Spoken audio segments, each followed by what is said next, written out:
આગામી દિવસોમાં માછીમારોને ડિજિટલ માધ્યમથી મળશે સરકારી યોજનાનો લાભ। હવે દેશભરના માછીમારનો ડેટા પોર્ટલમાં થશે સામેલ। પોરબંદર સહિત દેશમાં ધરતીપુત્રોની જેમ હવે સાગરપુત્રોનો ડેટા એકઠો કરાશે। વિવિધ યોજનાનો લાભ સાગરપુત્રોને મળી રહે તેવા ઉમદા હેતુથી કેન્દ્ર સરકાર દ્વારા નેશનલ ફિશરીઝ ડિજિટલ પ્લેટફોર્મ નામથી પોર્ટલ શરૂ કરવામાં આવ્યું છે। જે પોર્ટલ પર માછીમારીના વ્યવસાય સાથે જોડાયેલા સાગર ખેડૂઓ અને નિકાસકારોની વિગતો સામેલ કરવામાં આવી રહી છે। આ પોર્ટલ પર વિગતો નોંધાવવામાં માછીમારોને મુશ્કેલી ન પડે તે માટે રૂબરૂમાં ફોર્મ ભરવાની પણ વ્યવસ્થા છે। એ માટે એજન્સીઓને કામ પર લગાવી દેવાઈ છે। માછીમારી કરવા મારા માછીમાર જાય છે એ અમને વાલા હોય છે।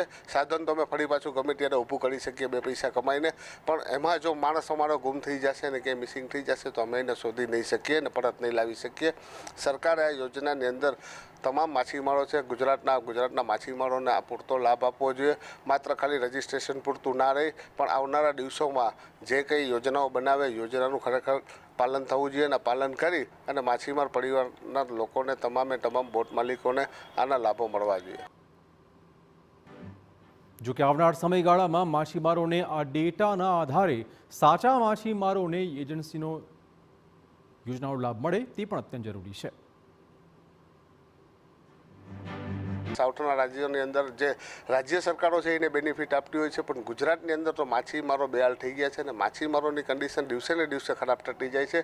અમે સરકાર પાસે એવી અપેક્ષાઓ રાખીએ છીએ કે નેશનલ ફિશ ડિજિટલ પ્લેટફોર્મ દ્વારા જે કંઈ યોજનાઓ બનાવવામાં આવે છે આ યોજનાની અંદર માછીમારોને પૂરતો લાભ મળે।